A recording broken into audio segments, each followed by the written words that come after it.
Maignan alami kemajuan dalam proses pemulihan cedera. Tampil kapan? Penjaga gawang AC Milan Mike Maignan dikabarkan telah mengalami kemajuan dalam proses pemulihan cederanya dan berharap bisa kembali merumput pada awal Januari 2022 mendatang. Maignan diketahui mengalami masalah pergelangan tangan saat menggagalkan penalti Mohamed Salah di Anfield pada pertandingan pertama Rossoneri di Liga Champions setelah 7 tahun absen.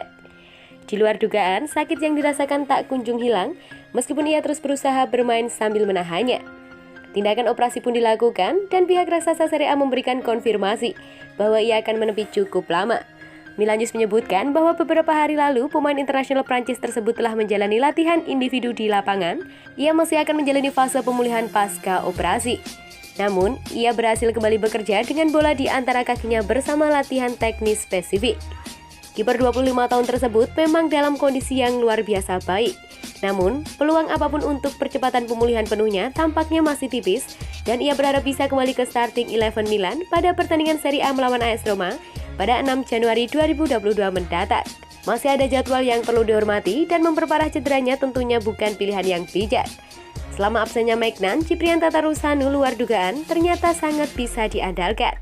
Ia bahkan menjadi pahlawan Rossoneri saat terlibat duel dalam derby della Madonnina akhir pekan lalu yang berakhir imbang 1-1 dengan menggagalkan penalti Lautaro Martinez.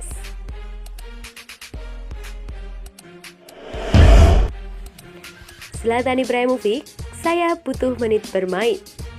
Ibrahimovic optimis Swedia bisa melewati andalan Spanyol untuk merebut tiket ke putaran final Piala Dunia 2022. Ujung tombak Swedia Zlatan Ibrahimovic mengakui penampilannya mengalami penurunan, sehingga membutuhkan menit bermain lebih banyak agar ia mendapatkan performa bagus seperti sebelumnya. Ibrahimovic tampil sebagai starter ketika Swedia dikalahkan Georgia 2-0 dalam pertandingan grup B kualifikasi Piala Dunia 2022 zona Eropa. Kekalahan itu membuat Swedia harus menjalani partai menakutkan melawan tuan rumah Spanyol Senin dini hari untuk mengamankan tiket langsung ke putaran final tanpa harus melalui babak playoff. Kekalahan dari Georgia membuat Ibrahimovic mendapat kritikan pedas, namun penyerang AC Milan ini bergeming dan bertekad untuk memperlihatkan performa terbaiknya sekaligus meloloskan Swedia. Saat ini Swedia hanya terpaut 1 poin dari Spanyol yang berada di puncak klasemen sementara. Saya menemui kesulitan di depan gawang. Saya minim kecepatan bermain, saya butuh bermain lebih banyak saya dimainkan, saya akan lebih baik, ujar Ibrahimovic. Kita akan lihat apa yang pelatih Anderson inginkan dan apa rencananya. Jika dia menginginkan saya berada di atas lapangan, saya siap. Secara mental saya sudah siap ketika dipanggil ke timnas.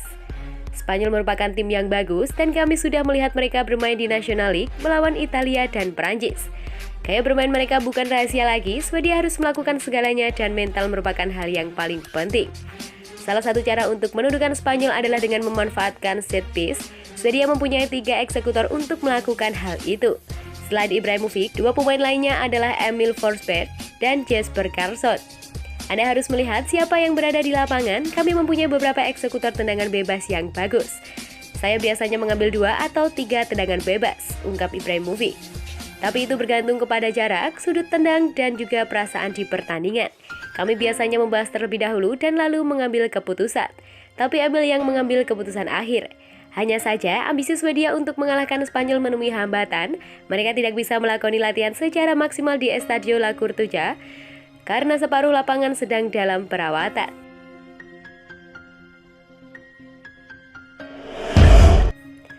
Simon Kjaer samakan Stefano Pioli dengan pelatih Denmark. Simon Kjaer, bek AC Milan memberikan pujian untuk Stefano Pioli. Menurut pemain asal Denmark tersebut, Stefano Pioli ialah inspirasi bagi dirinya untuk memperpanjang kontrak di San Siro. Pertama-tama, dia adalah pelatih yang luar biasa.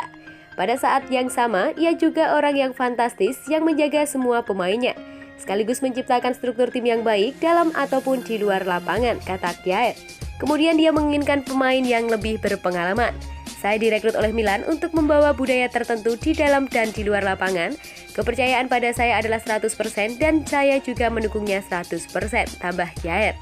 Lebih lanjut, Simon Kjaer juga menyamakan Stefano Pioli dengan pelatih timnas Denmark, Kasper Lundman.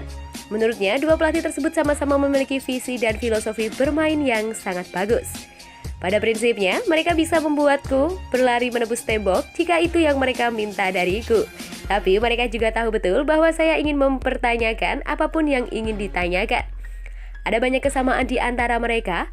Mereka adalah pelatih yang paling banyak melihat perkembangan saya. Ini adalah orang-orang yang bisa saya ajak berdiskusi tentang sepak bola. Mereka juga tahu bahwa jika mereka memberikan saya kepercayaan mereka juga memiliki kepercayaan 100% pada diri saya. Mereka adalah dua pelatih fantastis yang memberi begitu banyak sudut pandang tentang sepak bola dan manusia. Mereka adalah sumber inspirasi.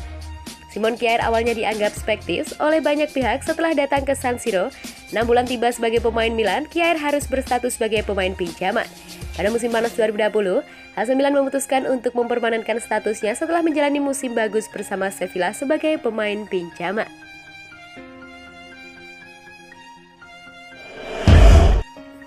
Tonali tampil apik meskipun bermain dari bangku cadangan. Sandro Tonali memiliki awal yang mengesankan dengan AC Milan. Hal itu yang membuat dirinya mendapat panggilan ke tim nasional Italia. Meskipun dia tidak bermain dari awal, dia datang dan melakukan dengan baik untuk Azzurri tadi malam. Pasukan Roberto Mancini menghadapi Swiss di pertandingan kedua terakhir dari kualifikasi Piala Dunia.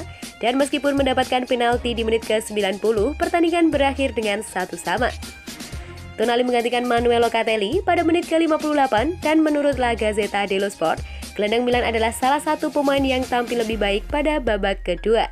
Sangat memungkinkan bahwa Tonali bisa bermain sejak menit pertama di pertandingan mendatang dan itu tentu masuk akal bagi penggemar Milan.